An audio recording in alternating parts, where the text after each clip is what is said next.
विनायक जी की कहानी। एक बार बैकुंठ में देवताओं की सभा हुई। बड़े छोटे की बात चल पड़ी। कोई निर्णय नहीं हो सका। आखिर में यह तय हुआ कि जो सबसे पहले पृथ्वी की 7 फेरे करके आएगा उसी को बड़ा माना जाएगा। सब अपनी अपनी सवारी लेकर चल पड़े।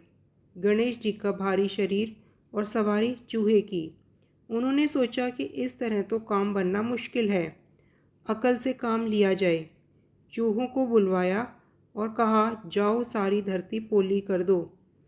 धरती पोली हो गई और देवताओं के रथ धंस गए। इधर इधर गणेश जी ने अपने चूहे पर चढ़कर भगवान शिव पार्वती के चारों तरफ 7 फेरी लगा ली। उधर सभी देवताओं ने सरस्वती को याद किया। सरस्वती ने बताया कि यह करतूत गणेश जी की है। अब आप सब गणेश जी और भगवान विष्णु की पत्नी को याद करो। सबने सरस्वती जी की बात मानी और उन्हीं को याद करने लगे। विष्णु भगवान की पत्नी पृथ्वी ने सबको गड्ढों से धकेल दिया। सब चलकर बैकुंठ में आ गए। भगवान ने कहा, गणेश जी ने सबसे पहले फेरी लगा ली। महादेव बोले, जब मेरे में सारी त्रिलोकी है तब पृथ्वी कहाँ गई? पृथ्वी भी तो उसी में आती है। इन्होंने मेरी 7 फेरी ली और आप लोगों ने भी तो संकट में इन्हीं को याद किया था। भगवान की बात सबने मान ली और गणेश जी सबसे बड़े माने गए। हे महाराज, देवताओं का संकट काटा, उसी तरह सबका संकट काटना, पर संकट में डालना नहीं।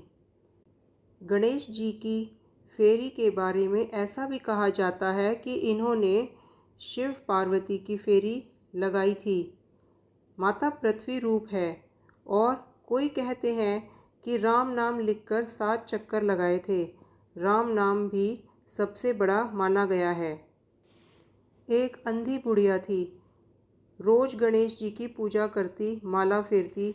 गणेश जी प्रसन्न होकर बोले, बुढ़िया, जो तेरी इच्छा है मांग ले।